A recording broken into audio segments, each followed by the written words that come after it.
नमस्कार दोस्तों, आज हम भारतीय इतिहास के एक महत्वपूर्ण चरण उत्तर वैदिक काल की गहराई में उतरेंगे। यह काल न केवल भारतीय समाज के विकास में एक अहम मोड़ साबित हुआ, बल्कि राजनीति, अर्थव्यवस्था और धर्म में बड़े बदलावों की नींव भी रखी। इस वीडियो में हम ऋग्वैदिक काल और उत्तर वैदिक काल के बीच के अंतर को समझेंगे और उन प्रमुख घटनाओं का अध्ययन करेंगे जिन्होंने इस युग को परिभाषित किया। अगर आप यूपीएससी की तैयारी कर रहे हैं या इतिहास के शौकीन हैं, तो यह वीडियो आपके लिए है। तो चलिए शुरू करते हैं। ऋग्वैदिक काल 1500 से 1000 ईसा पूर्व को भारतीय सभ्यता का प्रारंभिक दौर माना जाता है। इस काल में समाज सरल और मुख्य रूप से गोधन आधारित था। गायों को धन का प्रतीक माना जाता था और खेती सहायक पेशा थी। राजनीति छोटे छोटे जनजातीय समूहों, जिन्हें जन कहा जाता था, के इर्द गिर्द घूमती थी। इन जनजातियों का नेतृत्व राजन नामक मुखिया करते थे। इस काल में सभा और समिति जैसे संगठन निर्णय लेने में अहम भूमिका निभाते थे, जो एक अर्ध लोकतांत्रिक प्रणाली को दर्शाते हैं। धार्मिक प्रथाएं मुख्य रूप से प्रकृति पूजा पर आधारित थीं, जहां अग्नि, इंद्र और वरुण जैसे देवताओं की पूजा होती थी। समाज में वर्ग भेद बहुत कम थे और महिलाओं को अपेक्षाकृत बेहतर स्थिति प्राप्त थी। वे बौद्धिक और सामाजिक गतिविधियों में सक्रिय रूप से भाग लेती थी। ऋग्वैदिक काल एक समान और सामंजस्यपूर्ण जीवन शैली का प्रतीक है।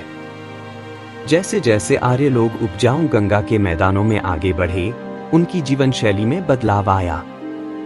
उत्तर वैदिक काल 1000-600 ईसा पूर्व के दौरान समाज, अर्थव्यवस्था, राजनीति और धर्म में धीरे धीरे परिवर्तन हुआ।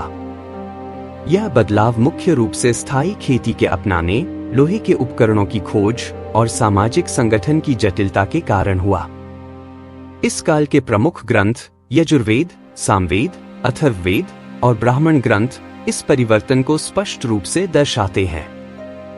उत्तर वैदिक काल में वर्ण व्यवस्था कठोर हो गई। समाज को 4 प्रमुख वर्गों में बांटा गया: ब्राह्मण, पुरोहित, क्षत्रिय, योद्धा, वैश्य, व्यापारी, शूद्र, श्रमिक। ऋग्वैदिक युग की सामाजिक गतिशीलता के विपरीत इस काल में व्यवसाय वंशानुगत हो गए और सामाजिक मानदंड कठोर हो गए। महिलाओं की स्थिति कमजोर हो गई। उनका जीवन घरेलू जिम्मेदारियों तक सीमित हो गया और पितृसत्ता मजबूत हो गई।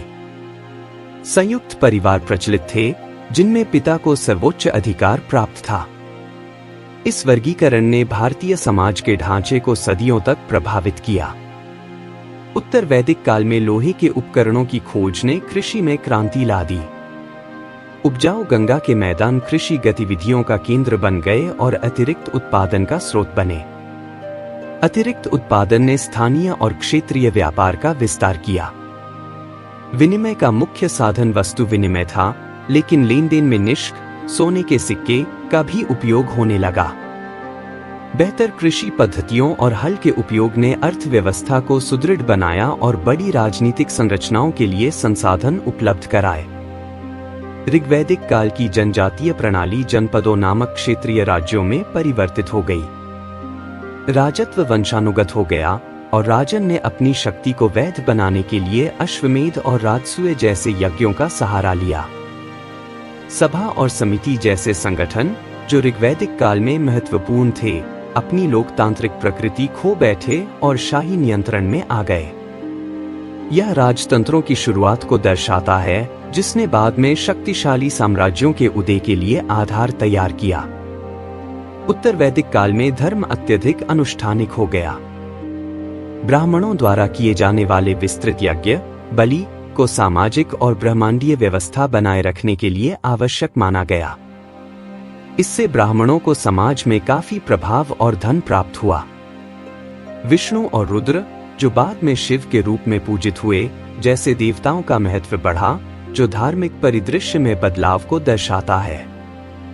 इसी समय उपनिषदों में दर्शन का उदय हुआ, जिसने अनुष्ठानों पर सवाल उठाए और भारतीय आध्यात्मिकता के विकास की नींव रखी। उत्तर वैदिक काल भारतीय समाज और राजनीति के विकास को समझने के लिए एक आधारभूत काल है। यूपीएससी की तैयारी के लिए यह आवश्यक है कि आप वर्ण व्यवस्था की उत्पत्ति और प्रभाव को समझें, जनजातीय से क्षेत्रीय राज्यों में संक्रमण पर ध्यान दें, कृषि और व्यापार द्वारा स्थापित आर्थिक नींव को पहचानें, उन दार्शनिक विचारों को जानें जिन्होंने बाद में जैन और बौद्ध धर्म को जन्म दिया। इन पहलुओं को समझने से इतिहास की तैयारी में न केवल मदद मिलेगी, बल्कि भारतीय सभ्यता के सांस्कृतिक और सामाजिक ताने बाने को भी समझने में सहायता मिलेगी। तो दोस्तों, यह था उत्तर वैदिक काल का पूरा विवरण।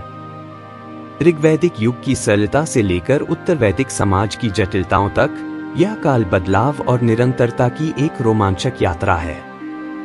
अगर आपको यह वीडियो जानकारीपूर्ण लगा तो इसे लाइक और शेयर करना न भूलें। चैनल को सब्सक्राइब करें ताकि आप ऐसे ही ज्ञानवर्धक कंटेंट से जुड़े रहें। मिलते हैं अगले वीडियो में। तब तक के लिए धन्यवाद और अपना ख्याल रखें।